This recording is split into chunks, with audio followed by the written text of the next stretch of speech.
Welcome to the deep dive. Our mission here is, well, pretty straightforward. We take complex source material, foundational texts, history, and boil it down to the key insights you need. Basically, we do the heavy reading so you don't have to. And today we're diving into something really foundational, the core philosophy and the surprising organizational rigor of Alcoholics Anonymous. We're looking at Bill W.'s original writings, the early history, the thinking behind the 12 steps and 12 traditions. Yeah, it's not just about sobriety, is it? Not at all. Yeah. It's dense stuff. But what emerges is this blueprint for how a sort of spiritual movement actually became a functioning, self-governing society. It really is astonishing how a couple of people facing this, impossible problem created a framework for recovery for spiritual progress that's now worldwide. Right. And our sources show this amazing mix of radical self-honesty on one hand and really intense practical organizing on the other. Pragmatism, definitely. So we'll unpack how they moved past just willpower, how they defined the disease concept, and built this whole structure of unity and anonymity almost to protect themselves from their own potential success. Okay, so let's maybe start not right at the very beginning, but at a key moment of maturity, the St. Louis Convention in 1955. Why is that date, so important for AA's story? Well, 1955 St. Louis, that was the big handover. It marked their 20th anniversary, and Bill W. famously called it the point where the fellowship reached its age of full responsibility. Meaning what exactly? Responsibility for itself. Precisely. Up until then, the whole thing, the steps, the traditions, the service structure, it really relied heavily on the founders, Bill and Dr. Bob, Right. and that small group of old-timers who'd been there from the start who helped write the book. So St. Louis was when the organization kind of grew up, became independent of the founders. That's exactly it. At that convention, the fellowship formally received what they call the 3 legacies: recovery, unity, and service. It was the founders literally handing over control, placing the ultimate authority in the group conscience, channeled through what became the General Service Conference. Wow. So a transition from pioneers to a sort of spiritual democracy. Yeah, guided by principles, not personalities. That institutional discipline is really key to understanding why it's lasted. And those roots, the very first sparks of that collective conscience, they go back to Akron, Ohio. Group number 1. Right, Akron, that's where it all started to crystallize. The very first meetings were just in people's homes, friends like T. Henry and Clarice Williams. And you have to remember the context then. The Oxford group influence. Exactly. The atmosphere was quite heavily influenced by the Oxford group. That Christian movement focused on things like absolute honesty, purity, unselfishness, love. But Dr. Bob, the co-founder, the sources say he was a bit wary of all that spirituality initially, even though Bill W. insisted it was crucial. Oh, definitely. Yeah. Dr. Bob was extremely practical, almost, allergic to anything that felt too formally religious, probably had some bad experiences earlier. The sources actually say he was only reassured because the meetings weren't in a church. They were in homes, or sometimes the Mayflower Hotel. That small detail seems quite important, doesn't it? It was huge for making it broadly appealing. It established right away that AA was practical, spiritual maybe, but not tied to any specific religion or denomination. And the relationship between the two co-founders, Bill W. and Dr. Bob, I was struck by how simple it seemed, despite the immense pressure they must have been under. Yeah, it was apparently defined by just huge mutual respect. Very little ego clash, it seems. Yeah. Bill W. wrote later that in all those tough early years, no hard word ever passed between us. Amazing. Their shared goal just overshadowed everything else. And that simplicity really comes through in Dr. Bob's famous last advice to Bill, right before a major operation. He supposedly joked, "Remember, Bill, let's not louse this thing up. Let's keep it simple."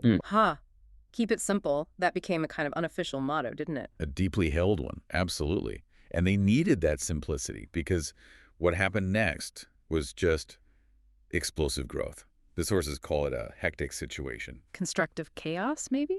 That's a good way to put it. Meetings just started popping up everywhere, spilling out of living rooms, spreading across Ohio, then the country. Small halls, church basements. You had groups like Orchard Grove, Lee Road, and Cleveland.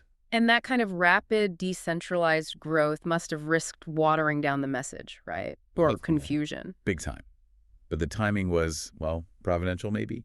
The AA book, the big book, and the pamphlets had just come out about 6 months before this explosion really took off. So the book acted as the anchor, the unifying guide. Exactly. The big book gave them a standard method, the 12 steps.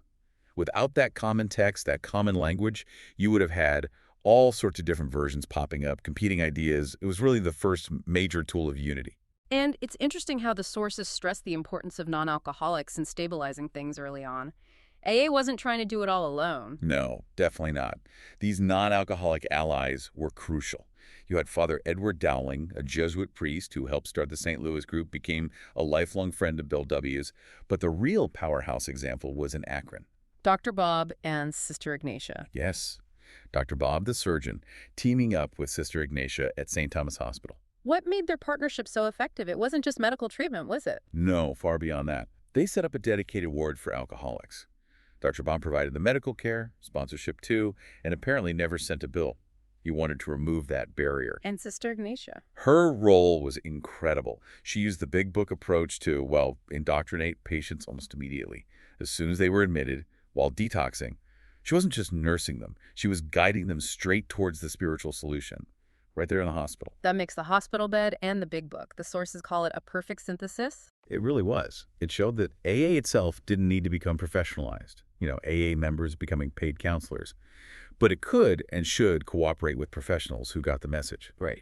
That strategy just broadened their reach immediately. They could help people at all stages, not just the really down-and-out cases like the very first members, recognizing that need for outside help was vital. Yeah. Okay, so if the first part was the structure, the scaffolding of AA, this section gets into the engine room, the radical internal shift needed for recovery, starting with how they understood the problem itself. Yes, the idea of alcoholism not as a moral weakness but as a primary disease, that must have been revolutionary back in the 1930s. How do the sources frame that concept now with modern understanding? Well, the sources connect it directly to neuroscience, particularly the brain's reward pathways.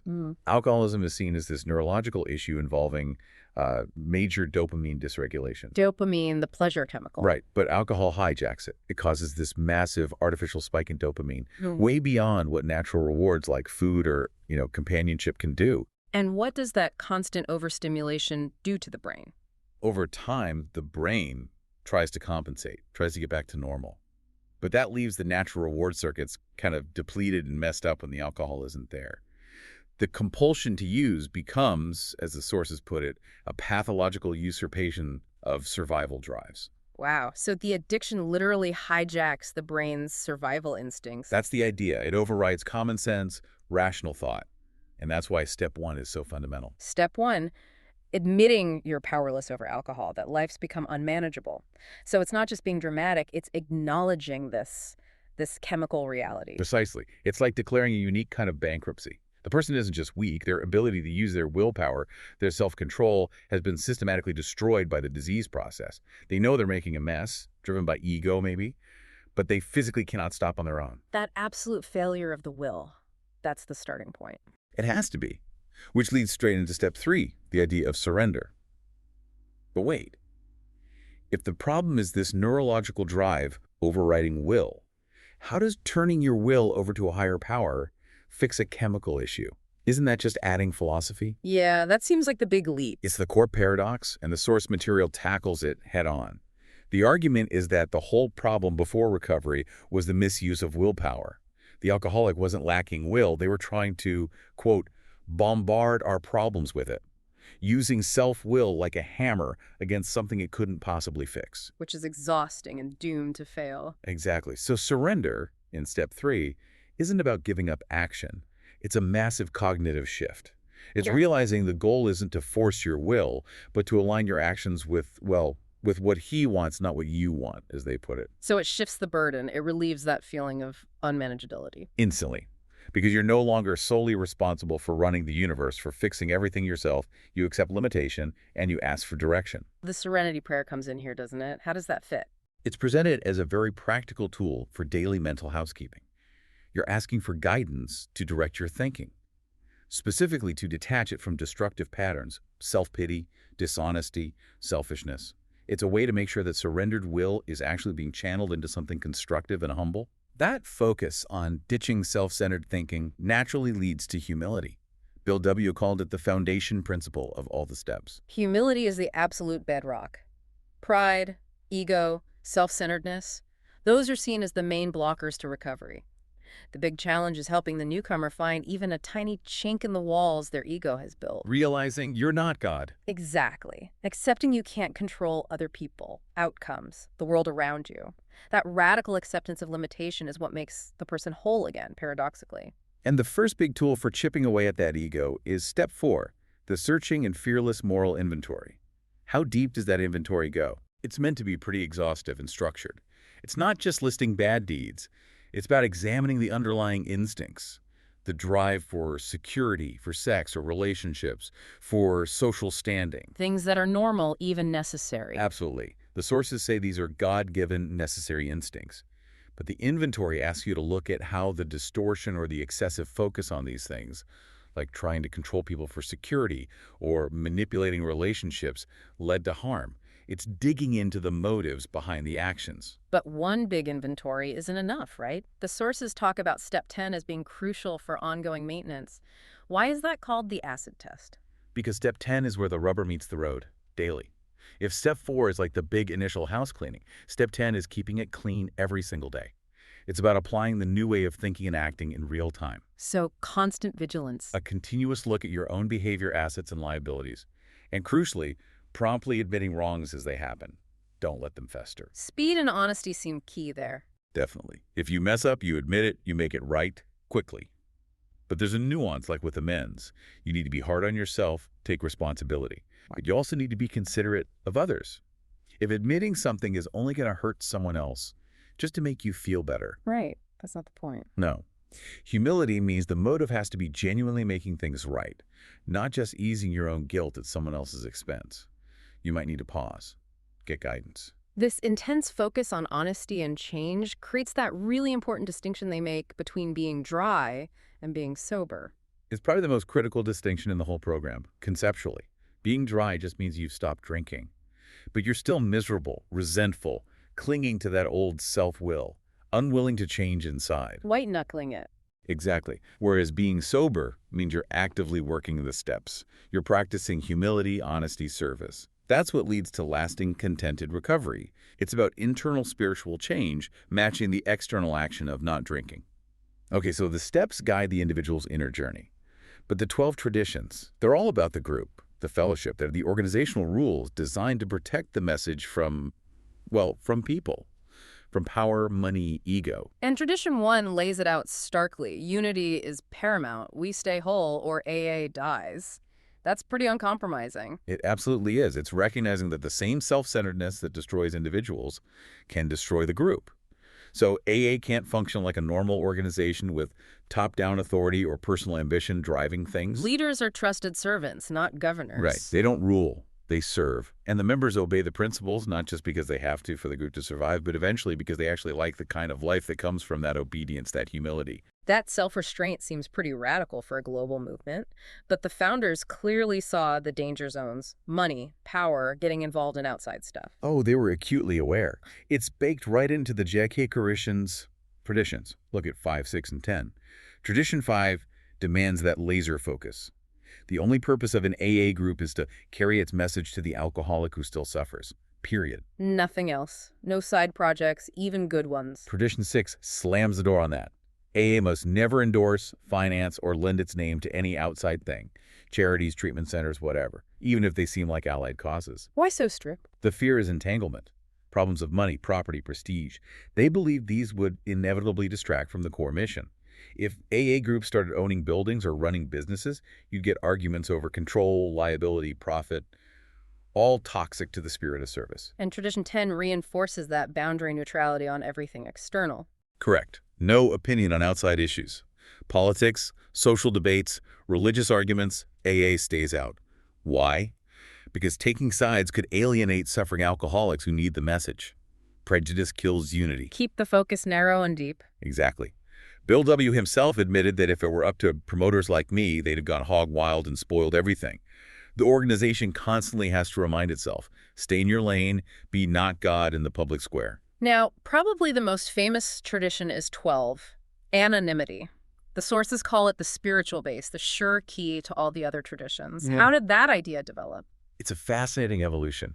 It started purely out of fear Fear exposure. Absolutely. In the early days, it was a secret society. Members hid their identities because alcoholism carried such a huge stigma. They feared a public contempt, losing jobs, families. But as AA grew and gained some respect, the meaning shifted With fear, too. to sacrifice. Sacrifice of the individual ego for the common good. How does that work in practice? Anonymity serves two main purposes now. First, at the public level press, radio, films, internet, it protects the AA name from being exploited.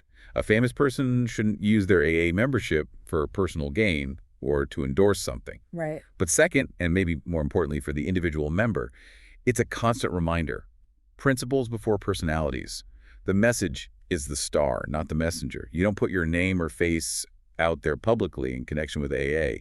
It keeps the focus where it belongs. It really feels like they were obsessed with avoiding personality cults and centralization. They had to be. They were living examples of how ego could wreck everything.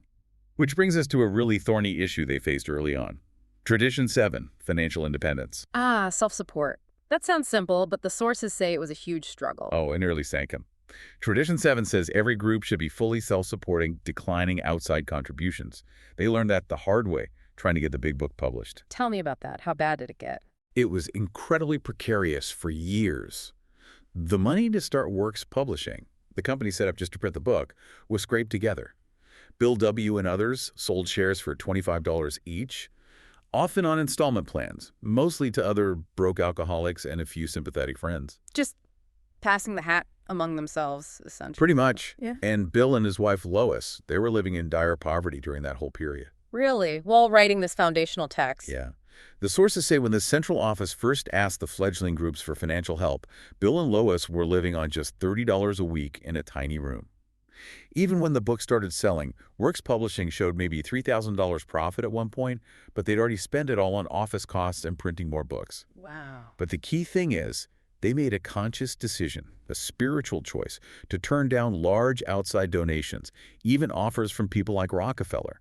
They wanted AA to belong solely to alcoholics forever, no strings attached. Okay, we've looked at the why behind step 1, the how, step 3's surrender, and the what of the tradition's protection. Let's bring it back to the individual. What does this transformation actually feel like when these principles take hold? The sources describe it as moving from one world to another. The old world was defined by, loneliness, terror, constant pain. Recovery opens up a new reality, freedom, happiness, sense of purpose, serenity. Not just stopping drinking, but a whole new state of being. Exactly. And it's framed not as some glossy success story, but more like suffering transmuted under grace into spiritual progress. The core feeling is release, the freedom from that relentless craving for alcohol. And that realization you mentioned earlier that alcohol was creating the tension it promised to fix, that must be a huge mental shift. It's the ultimate reframing, isn't it? That feeling after the first drink, that was just silencing the craving, the addiction itself it created. Non-drinkers just live without that constant background noise of need. So the joy of sobriety is realizing the supposed solution was the problem all along. Personal stories are so central to AA. Can you share an example from the sources that shows this shift from, say, shame to understanding the disease? Yeah, there's a story of one woman. She talked about her drinking years being consumed by this terrible fear of being found out. The shame of being seen as a drunken woman made her hide, lie, isolate herself. She saw it purely as a moral failing. Which is crushing. Totally. Right. The breakthrough for her was grasping the disease concept that alcoholism is a primary illness.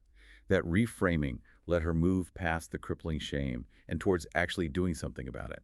It wasn't that she was uniquely bad. She had a recognized treatable condition.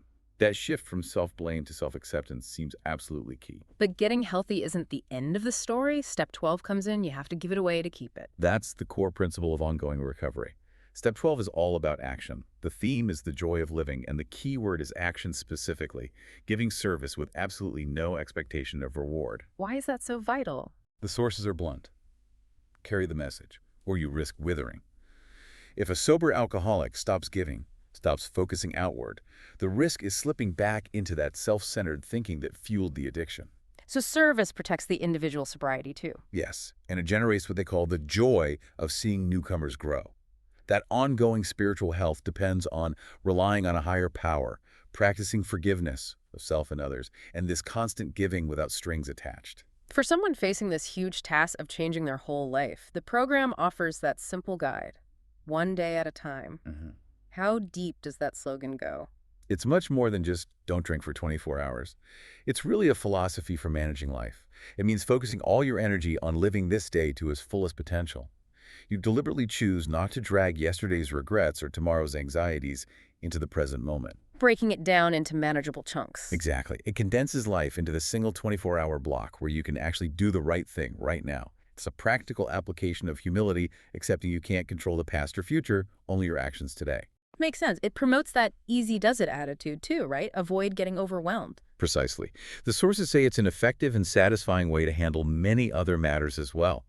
Not just staying sober. It simplifies things. Okay, one final point, the warning about conditional sobriety. If recovery is so hard, why can't someone just stay sober for their spouse or their kids or their job? Because, according to the founders, that's building your house on sand. It's foolish and dangerous. Why dangerous? Because those external conditions can change in a heartbeat. A spouse might leave, kids grow up, you might lose the job.